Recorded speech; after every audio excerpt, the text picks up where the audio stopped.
दोस्तों आज मैं एक हॉरर मूवी को एक्सप्लेन करने जा रहा हूँ। इस मूवी का नाम है द नन पार्ट 2, जो कि इसी महीने रिलीज़ की गई है। ये मूवी कंजरिंग यूनिवर्स का एक पार्ट है। इस मूवी का नाम है द नन पार्ट 2। अगर आपने इस मूवी के फर्स्ट पार्ट को नहीं देखा तो उसका लिंक आपको इस वीडियो के डिस्क्रिप्शन में दे दिया गया है। पहले आप उस वीडियो को ज़रूर देख लीजिए। इस मूवी में हमें द नन मूवी के 4 साल आगे की स्टोरी दिखाई जाएगी। तो चलिए बिना किसी देरी के इस एक्सप्लेनेशन को शुरू करते हैं। तो इस कहानी की शुरुआत होती है सन 1956 से। जगह होती है फ्रांस टेरेस्कॉन।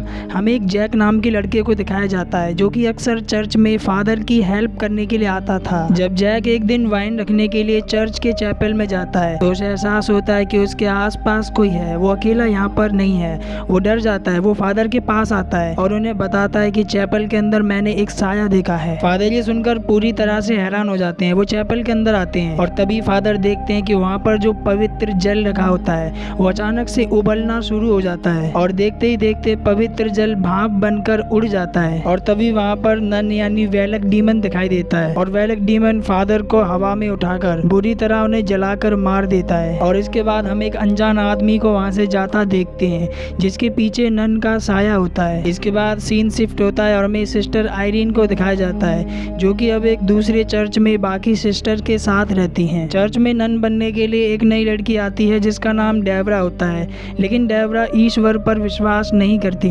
सिस्टर आयरन उसे समझाती है। इसके बारे में वो उससे बात करती हैं। डेबरा उन्हें बताती है कि मेरे फादर जो कि मुझे हमेशा से पसंद नहीं करते, उन्होंने मेरे भाइयों को देश की सेवा करने के लिए आर्मी में भेज दिया है और मुझे यहाँ पर गॉड की सेवा करने के लिए भेज दिया। इसके बाद सभी सिस्टर 4 साल पहले हुए एबी में हादसे के बारे में बात कर रही होती हैं, लेकिन उन्हें इस बात का बिल्कुल भी पता नहीं होता कि उनके बीच में जो सिस्टर आयरन है उन्हीं ने ही उस डीमन को हराया था। दरअसल सिस्टर आयरन ने 4 साल पहले हुए हादसे के बारे में अभी तक किसी को कुछ भी नहीं बताया। इसके बाद हमें एक फ्रांस का स्कूल दिखाया जाता है जिसमें सिर्फ लड़कियां पढ़ती थी।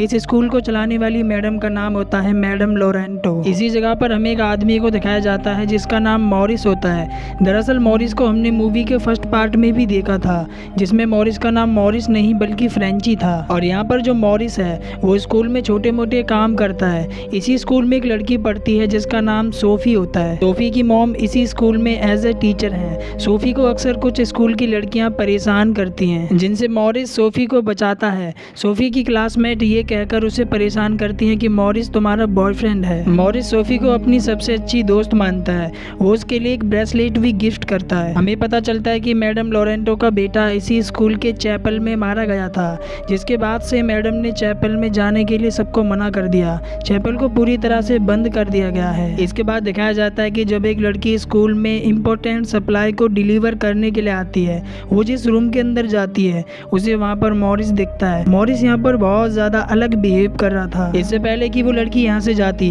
तभी मॉरिस के अंदर से वेलक डीमन निकलकर उस लड़की को बुरी तरह से मार देता है। और अब हमें पता लगता है कि यहाँ पर जो मॉरिस है वो वेलक डीमन के वश में है। वहीं सिस्टर आयरीन को दिखाया जाता है जिन्हें आज भी नन यानी वेलक डीमन के विजन्स आते हैं। इन विजन्स के जरिए सिस्टर आयरीन काफी ज्यादा परेशान रहने लगती हैं। दूसरी तरफ वो लड़कियां सोफी को परेशान करती हैं। वो उसे स्कूल के बंद चैपल में ले आती हैं, जिस चैपल में जाने से मैडम लोरेंटो ने मना कर रखा होता है। वो लड़कियां सोफी से कहती है कि यहाँ पर एक डीमन है, तुम्हें उस बकरी की आंखों में गौर से देखना है और अगर तुमने अपनी नजर हटा ली तो वो शैतान तुम्हें जान से मार देगा। और इतना बोलकर वो सभी सोफी को अकेला उस चैपल के अंदर छोड़कर चले जाते हैं। सोफी काफी देर तक उस बकरी की आंखों में देख रही होती है और तभी सोफी को एहसास होता है कि यहाँ पर कोई है। और तभी सोफी के सामने नन यानी वेलक डीमन आ जाता है। सोफी ये देखकर बहुत ज्यादा डर जाती है। सोफी वहाँ से भागने की कोशिश करती है लेकिन दरवाजा उन लड़कियों ने बाहर से लॉक कर रखा होता है। तभी वहाँ पर मॉरिस आता है। मॉरिस सोफी की मदद करता है। वो उसे उस चैपल से बाहर निकाल लेता है। दूसरी तरफ सिस्टर आयरीन को एक फादर बुलाते हैं। फादर सिस्टर आयरीन से कहते हैं कि फ्रांस के टेरेस्कॉन में एक प्रीस्ट की मौत रहस्यमयी तरीके से आग में जलकर हो गई है। फादर आयरीन से कहते हैं कि तुमने 4 साल पहले जिस शैतान को हराया था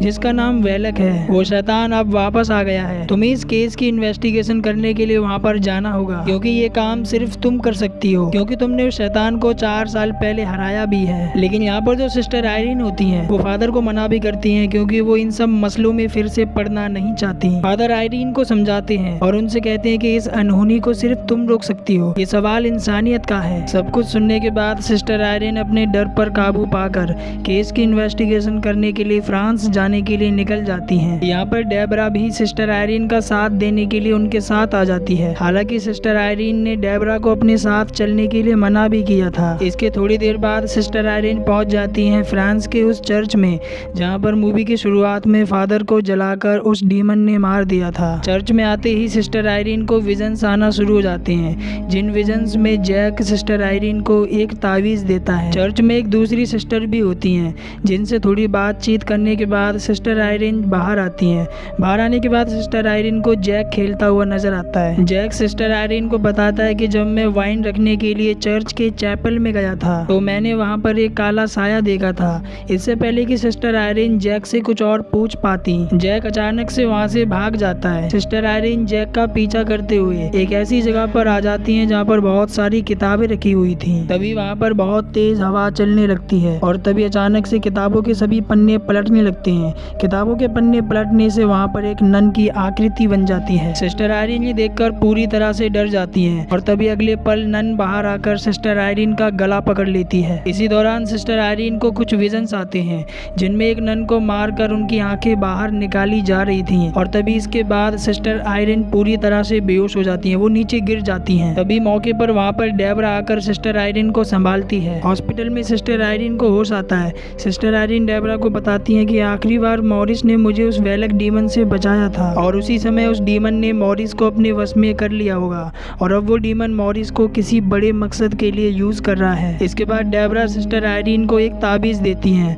और उससे बोलती हैं कि ये ताबीज मुझे जैक ने दिया था। उस ताबीज के ऊपर एक सिंबल बना होता है और सिस्टर आयरीन को पता चलता है कि जितने भी लोगों को उस डीमन ने मारा है उन सभी के होली क्रॉस के ऊपर वही सिंबल था। इस सिंबल के बारे में जानने के लिए डेबरा और सिस्टर आयरीन ये दोनों के दोनों लाइब्रेरी में आ जाते हैं। लाइब्रेरी में एक प्रीस्ट होते हैं, वो प्रीस्ट सिस्टर आयरीन को बताते हैं कि ये सिंबल सेंट लूसी के खानदान का है और अब सिस्टर आयरीन समझ जाती हैं कि वेलक डीमन सेंट लूसी की आंखें चाहता है, जो कि बहुत ज्यादा पावरफुल हैं। सिस्टर आयरीन को पता लग जाता है कि उनके विजन में जिस प्रीस्ट की आंखें निकाली जा रही थी वो आंखें किसी और की नहीं बल्कि सेंट लूसी की ही थी। लाइब्रेरी में जो प्रीस्ट होते हैं वो सिस्टर आयरीन को बताते हैं कि सेंट लूसी की ही तरह वेलक डीमन भी कभी भगवान का फरिश्ता हुआ करता था, लेकिन वेलक के गलत कामों के चलते भगवान ने उसे बेदखल कर दिया। प्रीस्ट आयरीन को बताते हैं कि इससे पहले कि वेलक डीमन सेंट लूसी की आंखों तक पहुंचे तुम्हें उसे रोकना होगा, क्योंकि उन आंखों को वेलक डीमन के खिलाफ इस्तेमाल किया जा सकता है। सिस्टर आयरीन उनसे पूछती हैं कि वो आंखें हमें कहाँ मिलेंगी। प्रीस्ट आयरीन को बताते हैं कि वो आंखें तुम्हें एक बोर्डिंग स्कूल के नीचे कहीं दफन मिलेंगी और साथ ही प्रीस्ट ये भी बताते हैं कि वहाँ पर बोर्डिंग स्कूल होने से पहले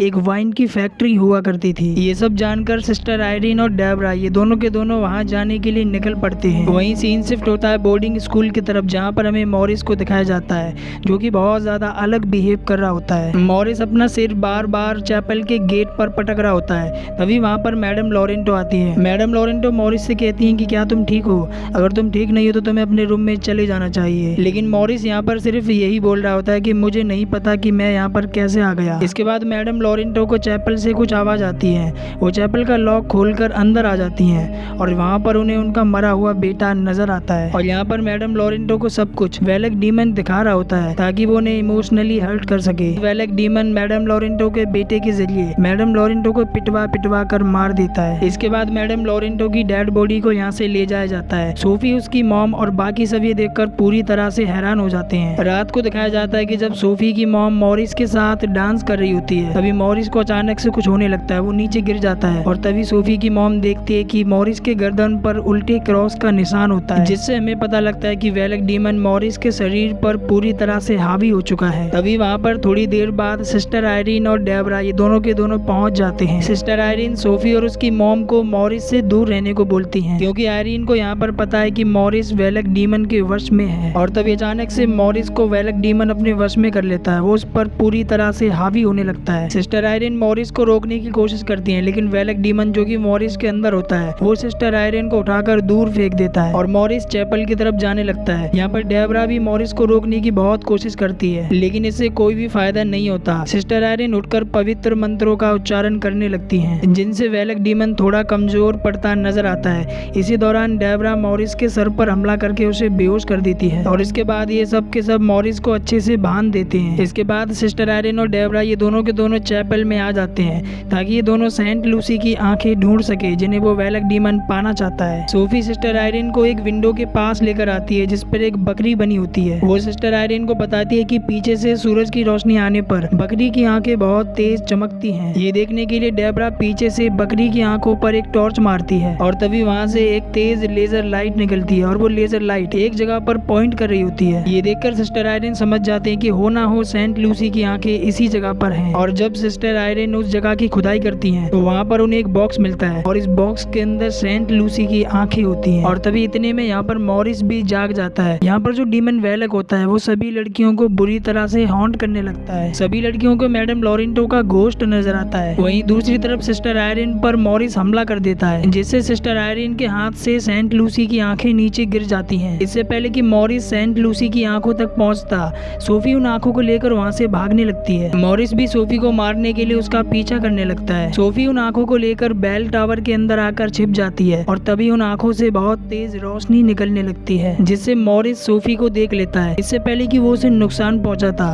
तभी वहाँ पर सिस्टर आयरिन आ जाती है। सिस्टर आयरिन के हाथ में सेंट लूसी की आंखें होती हैं जिनके अंदर से अचानक से बहुत तेज रोशनी निकलना शुरू हो जाती है। ये रोशनी इतनी तेज होती है जिससे मॉरिस के अंदर जो डीमन होता है वेलक डीमन यहाँ पर बहुत ज्यादा तड़पना शुरू हो जाता है। मॉरिस की आंख और नाक से बहुत ज्यादा खून आने लगता है और तभी अचानक से मॉरिस नीचे गिर जाता है। यहाँ पर ऐसा लग रहा था कि मॉरिस मारा गया। सोफी को ये देखकर बहुत ज्यादा दुख होता है क्योंकि मॉरिस को वो अपना सबसे अच्छा दोस्त मानती थी। लेकिन जब सिस्टर आयरिन मॉरिस की बॉडी के पास जाती है तभी अचानक से मॉरिस फिर से जाग जाता है। दरअसल ये वेलक डीमन की एक चाल थी। वेलक डीमन जो कि मॉरिस के अंदर है वो सिस्टर आयरिन से उन आंखों को छीन लेता है और तभी वेलक डीमन अपने सबसे भयानक नन वाले रूप में आ जाता है। और वेलक डीमन यहाँ पर सिस्टर आयरिन को हवा में उठाकर उन्हें जलाकर मारने की कोशिश करता है, ठीक जिस तरह से उसने फादर को शुरुआत में जलाकर मार दिया था। इसी दौरान सिस्टर आयरिन को कुछ विजन्स आते हैं जिनके जरिए उन्हें सरप्राइजिंगली ये बात पता चलती है कि वो खुद सेंट लूसी की एक वंशज है। और सिस्टर आयरिन यहाँ पर अपने अंदर की पावर्स को जानकर उस आग को पूरी तरह से बुझा देती हैं। ये देखकर डीमन वेलक को यहाँ पर बहुत ज्यादा गुस्सा आ जाता है और अब सिस्टर आयरिन डेबरा के साथ मिलकर प्रे करना शुरू कर देती हैं। अब क्योंकि यहाँ पर पहले एक वाइन की फैक्ट्री थी जिससे वहाँ पर वाइन के कंटेनर रखे हुए थे और ऐसा माना जाता है कि अगर आपके अंदर फेथ है तो प्रे करने से वाइन भी जीसस क्राइस्ट का खून बन जाती है। और यहाँ पर ठीक ऐसा ही होता है। ये दोनों सिस्टर प्रे करती हैं जिनसे जो वाइन रखी होती है कंटेनर में वो जीसस का ब्लड बन जाती है और पूरी तरह से उस डीमन वेलक को जला देती है। और यहाँ पर फिलहाल के लिए डीमन वेलक चला जाता है। अंत में हमें दिखाया जाता है कि यहाँ पर जो मॉरिस होता है वो भी ठीक हो जाता है और इसी के साथ ही मूवी यहाँ पर एंड हो जाती है।